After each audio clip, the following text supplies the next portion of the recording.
En los rincones olvidados de la despensa, en las latas sin etiqueta y en los sobres de polvo misterioso, se esconde una historia que muchos preferirían olvidar, pero que sigue viva en la memoria de quienes la vivieron. Esta no es una oda a la gastronomía, es un retrato crudo, sincero y a veces nostálgico de cómo se comía cuando el presupuesto era una palabra con más peso que cualquier receta. No se trata solo de comida, se trata de ingenio, de supervivencia, de madres que hacían magia con una olla y un paquete sin nombre, de cenas improvisadas que se convertían en tradición, de sabores que, aunque simples, sabían a victoria. Porque detrás de cada macarrón con queso de caja, de cada lata de atún aceitoso, de cada sobre de Kool-Aid mal disuelto, hay una infancia, una lucha, una historia que merece ser contada. Bienvenido a Viento del Oeste. Respira hondo, ponte cómodo y prepárate para disfrutar de un nuevo viaje al pasado, donde cada plato nos cuenta una historia y cada sabor guarda un legado. Leche en polvo.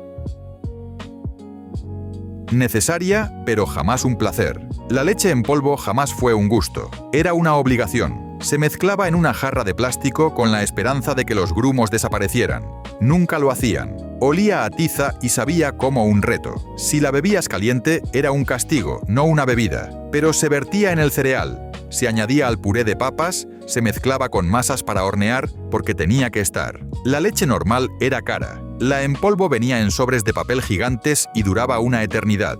No porque la amases, sino porque siempre estaba ahí. La removías con una cuchara hasta que te dolía la muñeca. Y luego la removías un poco más. Mamá decía, déjala reposar. Fría sabe mejor. Y de algún modo tenía razón, más o menos. Se usaba para estirar la leche real cuando había suerte de tener algo. Half and half no era una mezcla elegante para café. Era como sobrevivías una semana sin sueldo. La leche en polvo llegaba en cajas de despensa solidaria, en cocinas escolares, en centros comunitarios golpeados por el tiempo. Era confiable, era poco apreciada, pero era necesaria. Hoy en día se usa principalmente para hornear. Pero si fuiste pobre en los años 70, te la bebías tal cual, y aprendiste a no quejarte. Spam en lata. La carne que no necesitaba nevera. El spam en lata era esa carne que no requería refrigeración. Levantabas la tapa con una llavecita o con los dedos, y de dentro salía un bloque cubierto de gelatina, misterioso y salado. Lo cortabas fino, lo freías bien y lo cubrías de mostaza. Era grasiento, salado y tan procesado que casi chirriaba. Pero era carne. Llenaba sándwiches, acompañaba arroz y engordaba el macarrón. Lo volteabas en la sartén como si fueran pancakes y lo llamabas cena. Algunos decían que era asqueroso, otros que era un salvavidas. Tú probablemente pensabas que estaba bien. No era tu favorito, pero estaba ahí cuando tenías hambre. Venía en cajas de comida, se quedaba en los estantes de ofertas y aguantaba meses en la despensa. Era barato, no se echaba a perder y cumplía su función. Y ese era el punto. No estabas comprando solomillo, estabas alimentando a 4 personas con una sola lata. Se servía en desayunos familiares y cazuelas para llevar. Algunos lo odiaban, otros lo convirtieron en tradición. Pero si estabas pelado en los años 70, el spam era carne. Y con eso bastaba. Cereales genéricos en bolsa. Sin dibujitos, pero con dulzor. El cereal de marca blanca no era cool, pero sí accesible. No tenía mascotas de caricatura, ni caja, ni sorpresas en su interior. Solo una bolsa de plástico gigante, llena de figuras crujientes que se parecían, aunque no del todo, a las del cereal original. Círculos afrutados en vez de Fruit Loops, crunch de maíz en vez de Corn Pops, magia de malvaviscos en vez de Lucky Charms. Lo servías en un tazón con leche en polvo y lo llamabas desayuno. Se ponía blando rápido, se pegaba a los dientes. Pero aún así te comías 2 tazones y decías que había sido una buena mañana. Mamá lo compraba porque duraba toda la semana y costaba menos que una entrada al cine. Tú lo comías porque era dulce. Más o menos. Venía en bolsas enormes que apenas cabían en la despensa. Las cerrabas con una pinza de ropa y rezabas para que se conservara fresco. Los malvaviscos se deshacían, las hojuelas se rompían, pero alimentaba a toda la casa. Y nadie se atrevía a desperdiciarlo. En los años 70, el cereal genérico no era motivo de vergüenza. Era una decisión inteligente.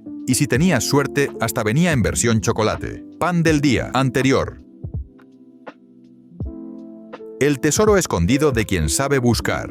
El pan del día anterior era como una caza del tesoro secreta si sabías dónde buscar. Tu madre tenía su tienda favorita. No era una panadería. Era la tienda del pan viejo. Estantes llenos de hogazas con descuento, bollos aplastados y bagels rotos alineados como juguetes incompletos. Tomabas lo que podías. Pan blanco, pan integral o pan para hamburguesa con un lado chafado. Había que revisar si tenían moho, claro, pero también encontrabas sorpresas. pan de trigo con miel, rollos de pasas o panecillos para hot dogs en pleno invierno. El olor era increíble. Y los precios aún mejores. Podías comprar 5 barras por el precio de una. En casa congelabas la mayoría y el resto se comía rápido. Lo tostabas, lo untabas con mantequilla y lo ponías en la plancha. Si estaba seco, lo convertías en relleno. Si estaba demasiado pasado, en pan rallado. Nada se desperdiciaba. La tienda de pan viejo no era elegante, pero mantenía tu lonchera llena. Y en los años 70 estar lleno era lo único que importaba. Macarrones con queso de caja.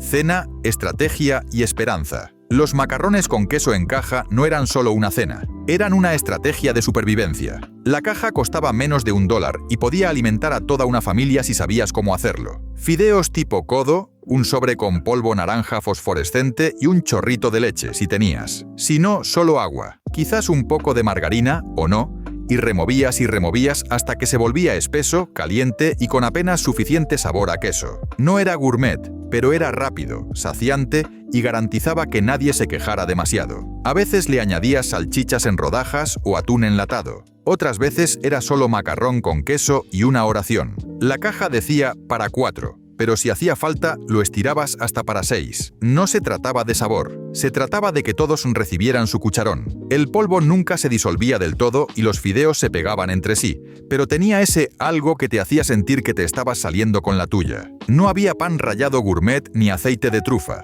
Solo una olla, una caja y una cuchara de madera. Si tenías suerte, era la marca blanca. 10 centavos más barata y el doble de grumosa. Lo preparabas después de la escuela, a medianoche o cuando el día de pago aún estaba lejos. En los años 70, los macarrones con queso de caja no eran un acompañamiento, eran toda la comida y de algún modo siempre cumplían su función. Salchichas Viena en lata. Pequeñas, raras y suficientes. Las salchichas Viena enlatadas eran blandas, saladas y un poco raras, pero cumplían su papel. Abrías la lata y sacabas una fila de mini salchichas pálidas cubiertas de una gelatina misteriosa y agua turbia. Olían como una fábrica de embutidos. Se veían como comida de bebé para adultos. Pero te las comías frías con galletas saladas o las freías en una sartén y las llamabas desayuno. Eran baratas, portátiles y extrañamente satisfactorias. Cada una tenía el tamaño de un dedo y la consistencia de mantequilla a temperatura ambiente. No podías cortarlas sin aplastarlas, pero lo intentabas igual. Porque eran carne. Y carne era carne, especialmente cuando el dinero no alcanzaba. Las encontrabas en tiendas de descuento, en despensas solidarias o dentro de tu lonchera cuando no había nada más. No necesitaban refrigeración. Eso las convertía en reinas de la despensa. Y sin importar lo extrañas que parecieran, siempre agradecías tenerlas ahí. Venían en latas con tapa de anilla y etiquetas de papel que se despegaban con el calor. Y aunque la primera mordida siempre te hacía dudar, igual te comías toda la lata. Duraban para siempre en el armario. Aparecían durante huracanes, cenas a oscuras y esas semanas eternas antes del próximo sueldo. Las salchichas Viena en lata no eran adoradas, pero estaban ahí. Y cuando no tenías nada más, eso era suficiente. Cenas congeladas de bandeja. Comida, plan y momento personal. Las cenas congeladas tipo TV Dinner no eran solo un gusto, eran una estrategia, un plan. Abrías esa bandeja plateada y veías una comida completa. Carne, almidón, verduras y algo que intentaba ser postre. Todo se cocinaba a la vez en el horno, lentamente, mientras tú te sentabas en la alfombra, con las piernas cruzadas, mirando tu programa favorito. Filetes Salisbury, puré de papas, maíz y un brownie fundido en la esquina de la bandeja. Estaba hirviendo por fuera y congelado por dentro. Removías, esperabas y removías otra vez. Pero cuando por fin estaba listo, se sentía como noche de restaurante y tú eras el invitado. Algunas venían en cajas coloridas con chefs sonrientes en la portada. Otras, marca genérica, más baratas, siempre con algo de quemaduras de congelación. No importaba, eran una de esas cenas que no tenías que compartir ni servir. Tu propia bandeja personal de comida de adultos te hacía sentir especial. Aunque estuvieras en pijama sobre la alfombra, comiendo frente al televisor, era un lujo. En una época en la que la cena familiar era regla, las cenas congeladas eran la excepción. Una pequeña caja de satisfacción solitaria. Y cuando el dinero escaseaba, eran una forma de alimentar a todos. Sin lío, sin quejas y sin sobras. Si este viaje te está haciendo recordar o descubrir algo nuevo, no olvides darle like al video y suscribirte al canal. Es gratis y nos ayuda a seguir creando contenido que alimenta más que el estómago. ¿Listo? Seguimos con la historia crema de cacahuete genérica. apostar con cada tarro. La mantequilla de cacahuete genérica era una apuesta, pero la aceptabas. Venía en un frasco color beige con una etiqueta blanca que simplemente decía mantequilla de maní. Sin ositos dibujados, sin opción crunchy, solo aceite en la parte superior, cemento en el fondo y un cuchillo atrapado en medio. Removías hasta que te dolía el brazo. Rascabas, sacabas, probabas y parpadeabas 2 veces. Era amarga e insípida, pero era mantequilla de cacahuete y eso significaba sándwiches. La untabas sobre pan viejo y le ponías mermelada si tenías. A veces solo azúcar, a veces nada. Se pegaba al paladar y ahí se quedaba. Pero te mantenía lleno hasta la cena. No se untaba bien, no lucía apetitosa, pero llenaba un sándwich de calorías y eso era lo único que importaba. Costaba menos que la de marca y duraba más, sobre todo porque nadie se la comía a cucharadas a escondidas como con la otra. La llevabas a la escuela en una bolsa de papel, la cambiabas si había suerte, pero incluso si nadie la quería, tú te la comías igual. Porque era comida y en los años 70 eso bastaba. Kool-Aid, polvo mágico y sueños de azúcar. Los sobres de Kool-Aid eran pura magia. Si tenías azúcar y 5 centavos, conseguías un sobrecito de polvo y sueños. Cereza, uva, naranja o limonada, no importaba. Lo volcabas en una jarra, añadías agua y removías con una cuchara gigante. Y luego venía el azúcar, una taza o 2. O, si el dinero no alcanzaba, media taza y una oración. Pero aún así era frío, brillante y tuyo. Lo bebías en frascos de mermelada vacíos. Lo vertías en bandejas para hacer cubitos, lo llamabas ponche, y lo servías en cumpleaños. Te manchaba la ropa, los labios, la encimera y aún así lo amabas. Era el verano dentro de una jarra plástica y duraba días. Podías estirar un sobre por toda la semana, especialmente si nadie notaba que cada vaso salía más aguado, y cuando venían tus amigos, se sentía como ofrecer una bebida especial aunque fuera apenas agua con color. Kool-Aid nunca fue elegante, pero en una cocina sin refrescos ni zumos era un manjar. Y en una casa con presupuesto ajustado, un sobre de 5 centavos recorría un largo camino. Palitos de pescado, congelados, calientes, rápidos y funcionales. Los palitos de pescado congelados no eran lujosos, pero cumplían. Venían en una caja azul, apilados como troncos, cada uno recubierto por un empanado naranja pálido que apenas se mantenía pegado. Los alineabas en una bandeja, los volteabas una vez y esperabas que quedaran dorados. Pero incluso si salían pastosos o quemados, nadie se quejaba. Era pescado, estaba caliente y era cena. Por dentro, carne misteriosa del mar, blanca, escamosa y con poco sabor, pero con ketchup o salsa tártara funcionaban. A veces tenías suerte y salían crujientes. Otras se pegaban a la bandeja y tenías que despegarlos con espátula. Los mojabas en salsa ranchera, salsa picante o lo que hubiera a mano. Los comías con tenedor, con los dedos o envueltos en pan. No había sobras, siempre se acababan, incluso fríos. Y cuando el día de cobro estaba aún lejos, se sentían como una pequeña victoria. Los acompañabas con puré instantáneo y guisantes en lata. Y parecía una comida real, especialmente si no te fijabas en el sabor. A las mamás les encantaban porque eran baratos, congelados y duraban meses. A los niños les encantaban porque parecían nuggets. Mojabas, crujían y te los acababas sin preguntar qué tipo de pescado era. Nadie lo sabía y no importaba. En una casa donde los filetes eran inalcanzables, los palitos de pescado te daban un asiento en la mesa y el estómago lleno al ir a dormir. Raviolis y espagueti en lata.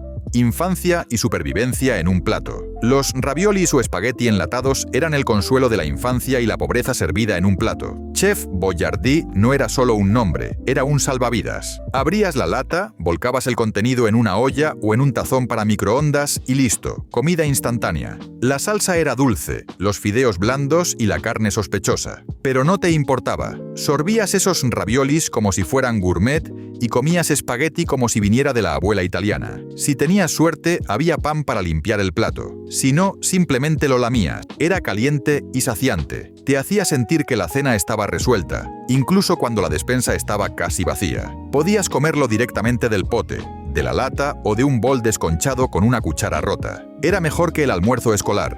Hacía que los días fríos fueran soportables y cuando era lo único en el armario, era una bendición. La lata hacía un sonido al abrirse. Ese significaba que la cena estaba servida. No era nutritivo ni sofisticado, pero era comida y cuando vivías con vales de comida, esto era un básico de la alacena. 2 latas por $1 bastaban para alimentar a todos los niños y aún sobraba algo para el almuerzo del día siguiente. Chef Boyardee no era cuestión de sabor, era cuestión de llenar vacíos. Y lo hacía bien. Pan blanco de marca Blanda.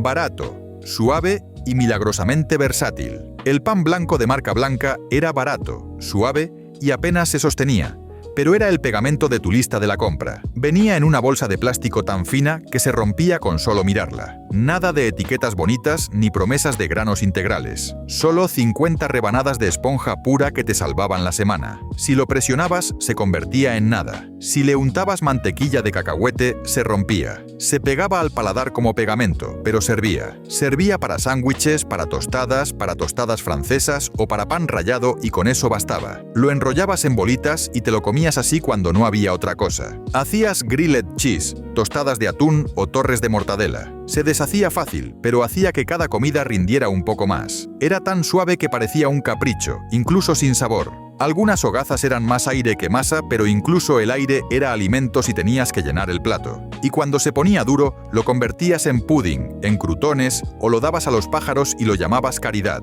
Lo comprabas porque costaba la mitad que el de marca, a veces aún menos si tenía descuento. En la escuela se veía diferente. En casa era normal. Lo tostabas para darle estructura, lo dejabas secar para hacer relleno. Nadie presumía de comerlo, pero nadie lo desperdiciaba tampoco. En una década donde cada dólar contaba, este era el pan que sostenía tu vida. Blanco, sencillo y confiable. Puré instantáneo, milagro barato con sabor a pared.